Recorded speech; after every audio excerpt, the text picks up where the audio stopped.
Soyez les bienvenus. Pendant l'occupation française, à l'exemple des Espagnols, les Marocains privilégient, également, l'Oranie. À la proximité géographique s'ajoute une parenté ethnique, culturelle et religieuse. En effet, Marocains et Algériens partagent la même origine arabo-amazigh et sont de confession juive et musulmane sunnite de rite malékite pour la plupart. En Algérie, la période coloniale transforme le Marocain en un étranger et un migrant. Dans le Maghreb d'avant l'occupation française, les frontières étaient des espaces de rencontres, d'échanges, d'alliances, de dissidence de populations apparentées. À l'opposé de l'Europe, ces populations n'avaient nul besoin de lignes de démarcation, de séparation tracées sur une carte, fixées sur le terrain et surveillées. Le capitalisme français abolit la liberté de mouvement, de séjour, d'échanges notamment économiques et fractures, isole les populations les unes des autres. Il leur impose des documents, des autorisations pour se rendre d'une région du Maghreb à l'autre ou y séjourner, y vivre. À quelques exceptions, l'étude de ces migrants est négligée par la recherche. Elle ne leur donne nulle visibilité et ne les distingue pas des Algériens. Toutefois, la crise économique internationale des années 1930 et ses conséquences nous dévoilent le visage de ces travailleurs. En effet, ils apparaissent en tant que tels, dissociés de la catégorie coloniale de musulmans. Bien que les migrations espagnoles et marocaines soient toutes deux encouragées par la puissance occupante, le cas des Marocains n'est pas moins complexe. Ces salariés sont issus d'un pays divisé, dominé par la France et l'Espagne, et par conséquent, ils sont soumis à la législation et au pouvoir discrétionnaire des administrations de ces deux États. Les échanges sont incessants entre le Maroc et l'Algérie, la frontière est poreuse, ce qui est source d'insécurité, estime le colonisateur, comme en 1903 dans le sud-oranais avec l'affaire de Figuig, habité par les Enagas, hostile à la fois à la France et au pouvoir marocain. L'année suivante, le 3 octobre 1904, en signant un traité secret, la France reconnaît la sphère d'influence de l'Espagne et ses possessions sur la côte marocaine de la Méditerranée, et s'engage à défendre les intérêts de l'Espagne auprès du sultan. Le Maroc signe l'acte final de la conférence tenue à Algésiras du 16 janvier au 7 avril 1906 et accepte des réformes censées apporter la paix et la prospérité au pays, basées sur 3 principes: souveraineté et indépendance du sultan, intégrité de ses terres et liberté économique. Le 13 mars 1912, le sultan alaouite signa le traité de protectorat à Fès, la capitale. Toutefois, à l'exemple des Enagas de Figuig, la région du Rif refusa la tutelle espagnole et a combattu les troupes de ce pays, de France et des Alaouites de 1921 à 1926. Cette résistance est conduite par Abdelkrim al-Khattabi et enregistre de nombreux succès militaires. Ainsi les Rifins, non seulement, ont vaincu les troupes européennes et alaouites, libéré leur pays, mais ils fondèrent la République du Rif le 18 septembre 1921, la première république indépendante et moderne du Maghreb. Elle fut détruite militairement par les armées des puissances coloniales et disparaît le 27 mai 1926. Ainsi la population marocaine vivait dans un contexte violent et trouble et de mise sous tutelle étrangère. La France commença, aussitôt, la spoliation des richesses du pays. Elle relia par route et chemin de fer le Maroc oriental au port d'Oran afin d'expédier vers la France, notamment le charbon des mines de Gerada et les ovins de la région. Ainsi, sur le plan économique, cette région était rattachée au département d'Oran. Le patronat et des collectivités locales d'Oranie profitèrent également de cette conjoncture et encourageaient la migration légale et clandestine. Ces flux organisés, individuels et collectifs, provenaient de l'ensemble du Maroc. Mais la dépression économique des années 1930 oblige, peu à peu l'État colonial à clarifier le statut des Marocains, issus du protectorat, c'est-à-dire la zone française et ceux natifs de la zone espagnole. En effet, le gouverneur général d'Algérie est soumis à la pression des autorités du protectorat et du patronat algérien. Les Marocains se scindent en 2 groupes. Ceux de la zone espagnole sont désignés par le vocable de « sujet » et sont étrangers. Ceux du protectorat français ont un statut indéfini. Nombreux sont les Marocains des 2 zones qui franchissent la frontière en fraude. Ils ne possèdent ni passeport, ni papier d'identité. Marius Dubois, député socialiste d'Oran, dénonce cette situation. Des centaines de travailleurs sont sans travail et les CARS du Maroc déversent journellement leur cargaison humaine. Il réclame la réciprocité en matière d'entrée sur le territoire et demande à ses pairs que des mesures identiques à celles du gouvernement chérifien et du protectorat français concernant l'immigration soient prises à l'égard de la main-d'œuvre étrangère, en général, et de la main-d'œuvre marocaine en particulier, à son entrée sur le territoire algérien. En effet, au Maroc français, les dispositions du Daïr de 1934 obligent le migrant à présenter un contrat de travail visé par l'employeur et l'administration pour une durée d'1 an minimum. Les migrants sont difficiles à comptabiliser tant les flux sont soutenus entre le département et le Maroc. Toute une population vit et travaille dans l'illégalité, particulièrement les Marocains de la zone espagnole. Les entreprises de transport maritime comptabilisent 5500 ouvriers rifins débarqués à Oran. Près de 20 000 Marocains vivent dans l'arrondissement d'Oran en 1936. Ils représentent, en moyenne, 3% des musulmans. L'élément féminin forme le tiers des Marocains. L'agriculture et le BTP sont les deux activités dans lesquelles travailleurs nationaux et migrants sont en concurrence. Le directeur de l'office de placement d'Oran déclare à propos des Marocains. Au surplus, l'affluence de ces salariés est actuellement de nature à causer de graves préjudices à la main-d'œuvre indigène, qui est largement représentée dans les catégories professionnelles auxquelles ils appartiennent. Avec les manutentionnaires des ports, les travailleurs de l'agriculture et du BTP sont les catégories les plus nombreuses et les plus précarisées du salariat oranien. En début des années 1930, Delamarre, secrétaire de la CGT du département, exige une politique migratoire restrictive. Il demande que la main-d'œuvre étrangère ne soit autorisée à entrer en Oranie qu'autant que les possibilités d'embauche le permettent. Pour empêcher une concurrence déloyale de la part des migrants acceptant d'être moins payés que les autochtones, il réclame un même salaire pour toutes les communautés. Dans l'agriculture, les Algériens sont les plus durement touchés par le chômage et la misère. Soucieuse, la CGT décide, en 1933, d'entrer en contact avec les formations syndicales des pays voisins pour éviter des pratiques préjudiciables aux intérêts des travailleurs agricoles du département. Dans ces secteurs, la concurrence est vive. En effet, ces travailleurs sont employés indifféremment dans les deux secteurs prédominants. Par conséquent, la mission de l'office de placement se concentre dans le BTP et l'agriculture, activités vers lesquelles les pouvoirs publics veulent diriger les chômeurs nationaux et principalement algériens. En 1934, la première loi dite de « protection du marché du travail » veut contenir l'introduction massive de migrants par le patronat. La proportion des Marocains est, ainsi, limitée à 10% par le gouverneur général. Collectivités locales et patronat contestent cette restriction et souhaitent que l'on assimile ces derniers aux Algériens. Ce fort pourcentage de 75% proposé par la Chambre de commerce d'Oran exclut du marché du travail les Algériens et non pas les Marocains. L'office de placement d'Oran est plus raisonnable. Quelques mois plus tard, il se ravise et réduit à 10% puis à 5% le taux de migrants initialement proposé, pour l'ensemble des secteurs d'activité, à l'exception des sociétés concessionnaires et celles exécutant un marché de travaux publics. En septembre 1935, le préfet annule le quota de 10%. Desage, conseiller municipal d'Oran, écrit son opposition. Le chômeur marocain vient ainsi enlever le pain, en territoire français, à l'ouvrier français. Cette annulation intervient en dépit d'un chômage de masse, constat établi par le préfet lui-même en mars 1935. En effet, les flux migratoires ne s'interrompent pas. 4000 tailleurs de pierre issus du Maroc, d'Espagne et d'Italie sont embauchés. En outre, ni la législation ni les limitations prévues par les cahiers des charges des sociétés, notamment de travaux publics, ne sont respectées. Dans le chantier de l'hôpital de Sidi Bel Abbès, 30% de l'effectif est étranger au lieu des 15% autorisés. Les 38 Marocains forment environ 60% des étrangers. À Oran, le maire demande, au printemps de 1935, aux 3 sociétés assurant l'éclairage, la distribution de l'eau et le transport en commun de lui fournir un état des effectifs classés selon la nationalité. Le 23 mai 1935, la Société algérienne des eaux déclare son personnel étranger. La plupart sont manœuvres.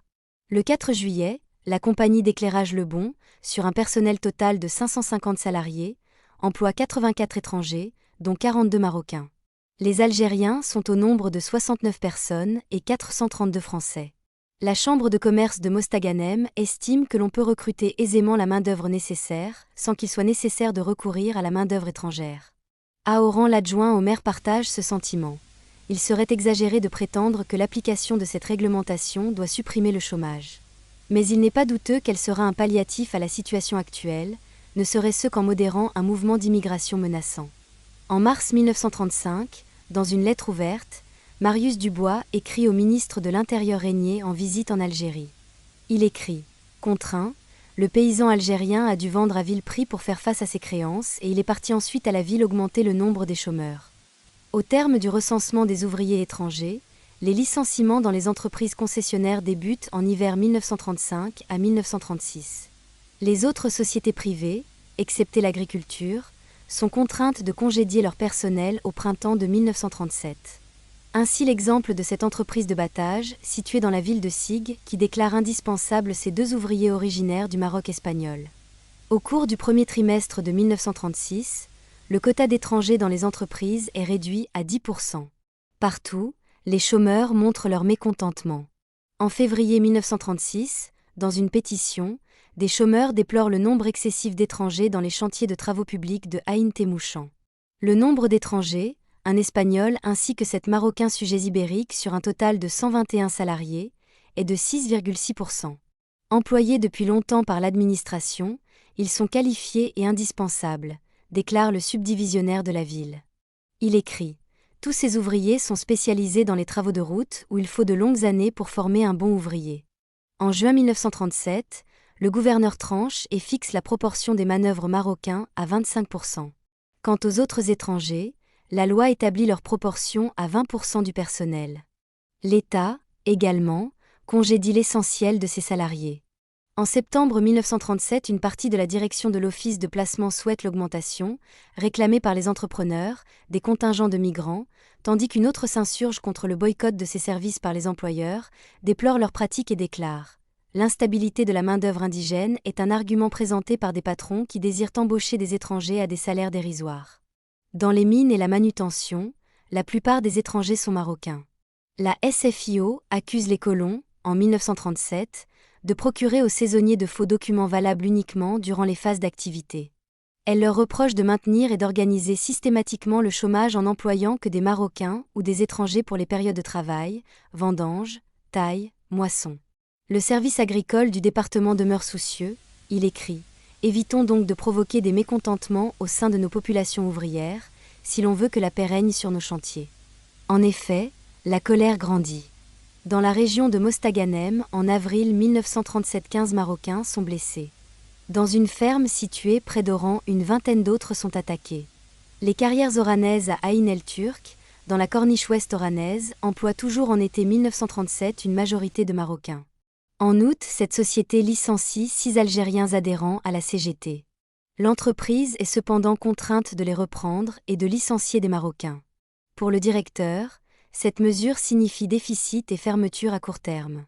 Toujours en 1937, à proximité du chantier de construction du barrage de Bouhanifia, est érigé un village dans lequel résident 800 Marocains, 550 familles européennes et près de 200 Algériens. Le 1er, le 13 et le 14 mai, des incidents suivis de rixes à l'arme blanche éclatent en retour des brimades endurées par des syndicalistes CGT de la part du personnel de maîtrise adhérent au PPF, parti fasciste. Le 13 mai, un Espagnol et un Marocain sont arrêtés. Le lendemain, les compatriotes de ce dernier viennent grossir la manifestation et lui donner un caractère de gravité exceptionnel. Il y a lieu de faire remarquer également que les indigènes algériens occupés au chantier n'ont pas pris part à ce mouvement, ce qui rend plus suspecte encore l'attitude des Marocains, écrit la commission d'enquête. En fait, la prudence des Algériens et la faiblesse de la mobilisation des Européens dévoilent l'absence d'une conscience de classe. Le patronat profite de cette abondance pour une plus grande concurrence des travailleurs et une baisse des rémunérations, déjà rognées par l'inflation. Dans le chantier encore embryonnaire, de l'entreprise en charge du projet d'irrigation de la plaine de Relizane, 1 millier d'Algériens se présentent à l'embauche. Environ 70 personnes, dont 16 Marocains, sont engagées. Des voix de protestation s'élèvent de la masse des chômeurs. Et, excité par quelques meneurs, plus de la moitié de cette foule se dirigea sur le chantier où étaient occupés les Marocains et les attaquèrent à coups de pierre. Rapporte le subdivisionnaire de Relizane. La gendarmerie interpelle 6 personnes. Mais en dépit d'une conjoncture économique et sociale déplorable, le gouverneur autorise l'introduction de contingents de travailleurs agricoles marocains. L'Oranie est un débouché essentiel pour les autorités du protectorat avec le consentement de l'administration coloniale et le soutien du patronat. Les 5000 personnes présentes dans le département sont en possession d'un permis de travail. Les désaccords apparus au sein de la direction de l'organisme de placement sont présents également dans l'administration coloniale. En fin d'année 1938, le préfet souhaite à titre exceptionnel relever pour 1939 la proportion des migrants. Le gouverneur exprime son désaccord et le somme de patienter jusqu'en avril 1939. En fin d'année 1939 et en dépit de la pénurie d'ouvriers qualifiés, l'Office de placement dénonce néanmoins les dépassements de quotas, à l'exemple des 161 ouvriers qualifiés, conducteurs de grues, de pelles mécaniques recrutées par la compagnie de dragage et d'entreprise maritime de Mers El Kébir en l'absence d'équivalent français. Toujours en 1939, le délégué à la résidence générale au Maroc réclame un quota de 30 000 travailleurs. Des sous-préfets approuvent, d'autres sont partisans du statu quo. Le préfet chiffre les besoins de 1000 à 2000 individus. Le gouverneur fixe pour 1939 le contingent à 24 000 salariés agricoles. En Oranie, la politique des quotas a pour conséquence l'institution d'une carte spéciale de protégés français, divisant les ressortissants des deux zones. Sans ce document, le migrant ne peut officiellement accéder au marché du travail. Le directeur de l'office déclare que son établissement est d'avis qu'il y a lieu d'appliquer strictement cette directive et refuse la délivrance de cette carte sollicitée par l'administration à 14 ouvriers qualifiés engagés dans un chantier de Tlemcen. Aussitôt licenciés, à l'exemple des Espagnols, des résidents de confession juive originaires du Maroc français demandent leur naturalisation. D'autres migrants sollicitent leur régularisation en tant que résidents, mais ceux de la zone espagnole n'ont aucun document d'identité et n'ayant pas les moyens de les retirer du consulat espagnol. D'autres circulent avec un récépissé de demande d'une autorisation de séjour et sont licenciés. Résidant depuis des décennies, beaucoup de personnes se retrouvent dans des situations administratives confuses, inextricables. La section socialiste de Mascara recommande pour ces derniers d'éviter que la mesure prise n'entraîne des actes d'inhumanité révoltante consistant à priver de travail ou à chasser de vieux travailleurs vivants depuis de longues années en Algérie. Qualifiés de travailleurs de grande qualité, leur venue est officiellement encouragée. Le patronat est naturellement le bénéficiaire de cette politique. Le syndicat des entrepreneurs la justifie ainsi. Le département d'Oran, par sa situation spéciale et le tempérament apathique des indigènes du pays, ne peut être soumis aux mêmes règles que ceux d'Alger et de Constantine. La Chambre de commerce d'Oran parle d'une main-d'œuvre particulièrement appréciée, celle des robustes manœuvres marocains, qui suppléent heureusement à l'insuffisance physique de la main-d'œuvre indigène dans de nombreux travaux. Ainsi, la direction de la Société des carrières oranaises explique le renvoi d'ouvriers algériens par leur faible productivité. Après une enquête, l'ingénieur des mines avance des raisons techniques. Cette dévalorisation de l'algérien, constamment reprise, est prétexte à engager des Marocains sous-payés, ne jouissant de nulle protection, à la merci du patronat, n'ayant nulle possibilité de se syndiquer à l'opposé des Algériens et Européens, et sous la menace constante non seulement du licenciement mais surtout de l'expulsion. Les employeurs s'étonnent même que l'on considère les travailleurs du protectorat comme des étrangers. La compétition entre les communautés est dure. En effet, ces Marocains et ceux issus de la zone contrôlée par l'Espagne ainsi que les Algériens sont employés indifféremment dans le BTP et l'agriculture, secteurs qui ont, peu à peu, modelé une main-d'œuvre commune. Ces manœuvres souvent journaliers forment un sous-prolétariat précarisé et moins payé que les Européens. Cependant, l'intensification de la crise économique décide l'État à limiter l'accès des étrangers au marché du travail, en instituant des quotas et en autorisant l'entrée de travailleurs marocains de la zone française.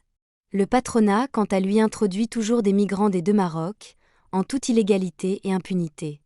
L'action publique demeure fluctuante, hésitante et inopérante. Cette politique des quotas va soulever la question du statut juridique des Marocains de la zone française. La distinction légale entre ces derniers et les sujets espagnols est aléatoire et conjoncturelle. Circonscrite au champ économique, l'institution de la carte administrative de protégés français favorise les Marocains du protectorat dans l'accès au marché du travail, au détriment des Marocains de la zone espagnole, tout en demeurant des étrangers. Les employeurs sont réfractaires car ce document différencie, également, le protégé français de l'algérien, restreignant ainsi leur facilité à mettre en concurrence migrants et autochtones. Les pouvoirs publics, pris dans leurs propres contradictions, doivent lutter contre un chômage de masse des nationaux, mais ne peuvent interrompre le flux de cette main-d'œuvre abondante et bon marché, que sont les Marocains, répondant ainsi aux vœux du protectorat et du patronat. Les salariés nationaux aspirent à une limitation draconienne, voire à l'exclusion totale des migrants du marché du travail. Les quotas sont jugés encore trop favorables aux étrangers. Les Algériens sont dépréciés par des employeurs qui dédaignent la législation et les négligent au profit des migrants. Les tiraillements entre Alger et l'administration préfectorale dévoilent la puissance de ce patronat et de ses relais. La mise en compétition des communautés, voulue par le pouvoir colonial, les collectivités locales et le patronat, a pour objectif notamment d'abaisser les salaires, mais aussi d'empêcher toute solidarité ouvrière, entravant ainsi l'unification des groupes salariés, voulue par le mouvement syndical. Cette division freine l'émergence d'une conscience sociale commune à l'ensemble du monde ouvrier d'Algérie. En dépit de changements politiques, Front populaire et gouvernement de Vichy, il y a continuité de la politique migratoire publique. L'occupation française a échoué dans la division des deux populations. En 1954 à 1962, pendant la Révolution de libération nationale, cette population marocaine rejoint les Algériens, pris part au combat. À l'indépendance, beaucoup ont choisi la naturalisation. Merci et à bientôt.